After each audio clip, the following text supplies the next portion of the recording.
attention, tu vois, les Américains et les Israéliens, ils ont fait une grave erreur. Grave erreur. Ils ont pensé qu'en tuant Al-Khamenei, tous les Iraniens allaient sortir pour prendre le pouvoir. C'est là où est-ce qu'ils se sont plantés. Tu vois? Ils pensaient que les Iraniens, c'était comme Saddam Hussein, c'était comme Kadhafi, mais en fait, ça n'a strictement rien à voir. Ça veut dire qu'ils n'ont pas compris les Iraniens. Tu vois? En Irak et en Libye, il y avait une seule personne qui tenait tout le pouvoir, qui tenait tout le pays. Là, c'est différent. Quand tu vois qu'il y avait quand tu vois qu'il y a le ministre israélien qui a dit on a coupé la tête du serpent, il n'a pas compris. C'est toute une institution qui va arriver derrière. Et là, je te dis, le combat, il va être très, très, très, très difficile à gagner. Alors aujourd'hui, qui est-ce qui est en train de profiter de cette guerre? Aujourd'hui, le 4 mars et les 23 heures. Et là, tu vas faire, oh ouais, c'est vrai, les Chinois et les Russes. Parce qu'on dit pourquoi les Chinois et les Russes, ils n'interviennent pas. Mais t'imagines, c'est du pain béni pour les Chinois et les Russes. Ils sont en train d'analyser toutes les techniques, toutes les tactiques militaires des Américains et des Israéliens. Ils regardent et c'est bon, ils sont en train de tout analyser. C'est du pain béni pour eux. Puis en plus, tu vois que maintenant la Russie, son gaz, il va pouvoir le vendre 50% plus cher.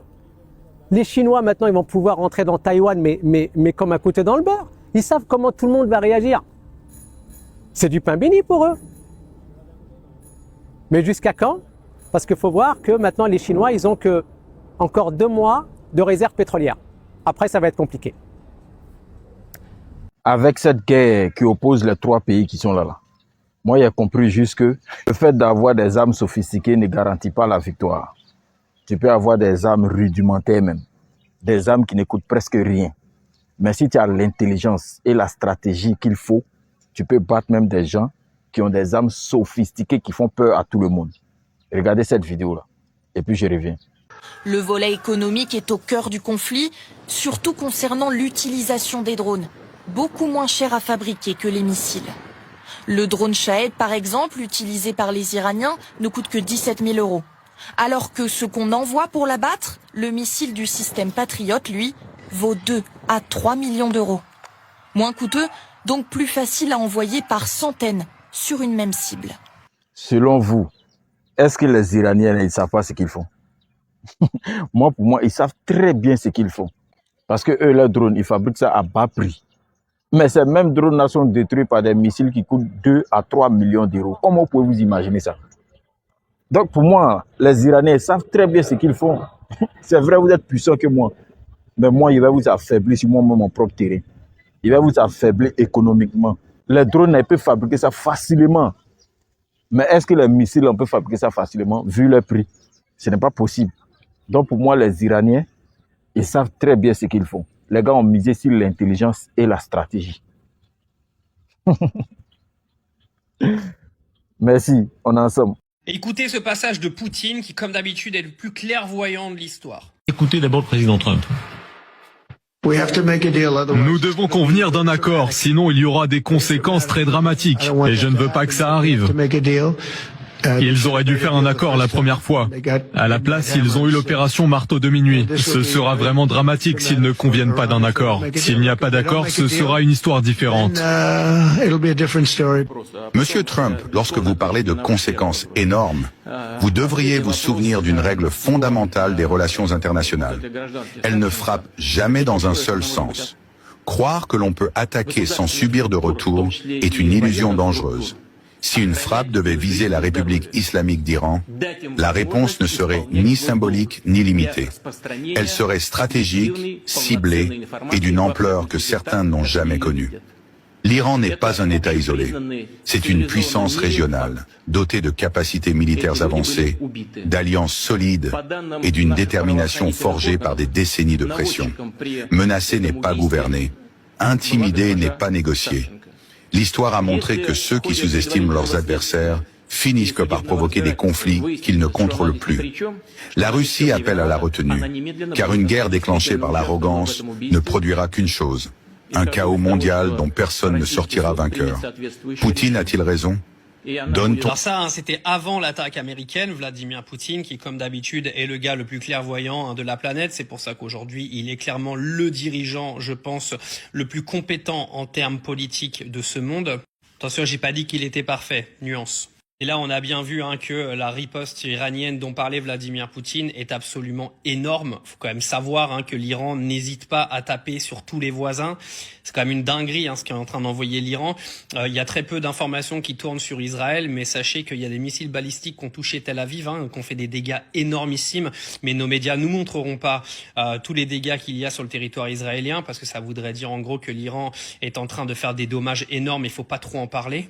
Et l'arrogance de Trump, le fait que ce gars-là se prenne un petit peu pour le grand sage de la planète en disant qu'il va faire sa loi partout, est en train vraiment de créer un désordre total, un désordre qui va se caractériser directement sur les marchés financiers, sur le cours du pétrole, pour ce qui s'agit de l'économie mondiale. Mais après, en termes de guerre, là, il a emmené le Moyen-Orient dans un désordre total qui va avoir des conséquences énormes.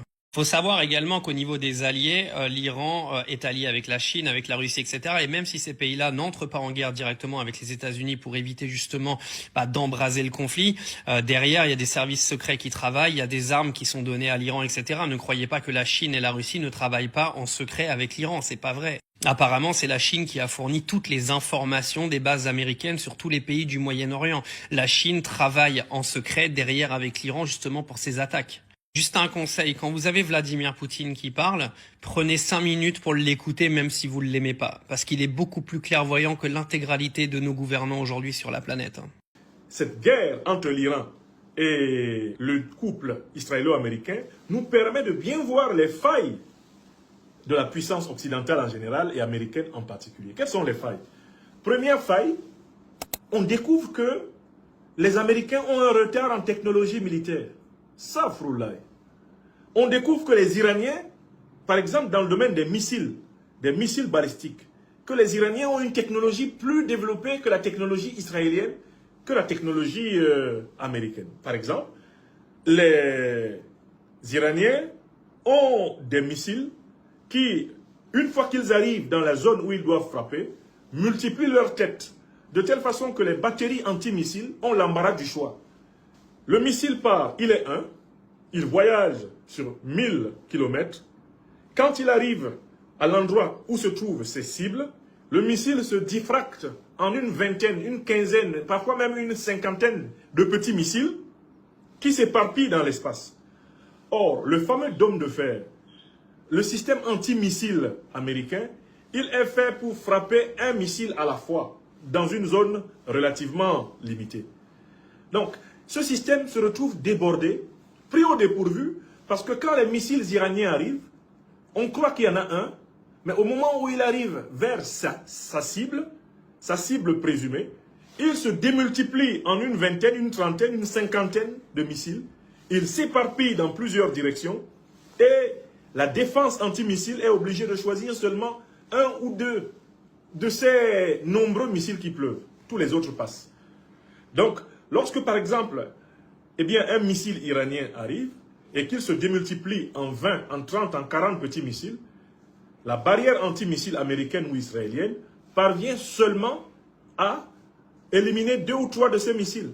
Il y en a 37 qui passent, il y en a 47 qui passent, il y en a 17 qui passent. Ce qui produit des dévastations énormes. Des dévastations énormes.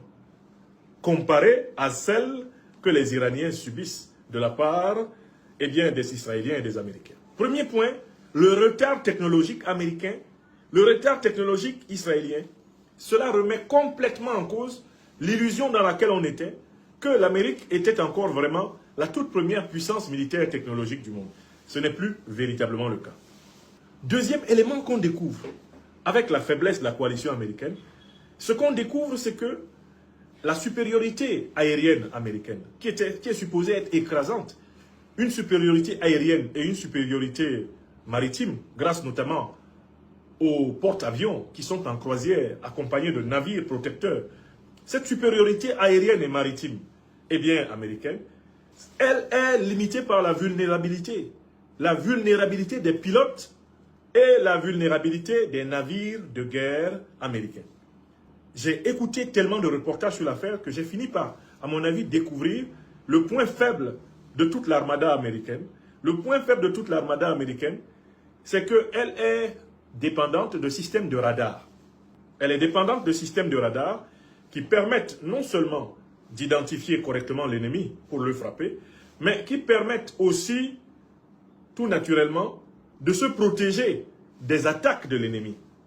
Or, qu'est-ce qui se passe lorsque vous avez face à vous une puissance comme celle de l'Iran qui est capable de brouiller vos radars? C'est-à-dire de faire que les radars qui sont sur les navires américains ne voient plus. Les radars qui renseignent les avions américains ne voient plus. Les radars satellitaires qui sont supposés renseigner les troupes américaines au sol ne voient plus. L'Iran a manifestement acquis la capacité de rendre les navires américains aveugles, de rendre les avions américains aveugles, de rendre les radars américains aveugles. Et l'Iran a repéré les principaux radars américains au sol, au Moyen-Orient, et est en train de les détruire les uns après les autres en utilisant sa stratégie de pluie de missiles.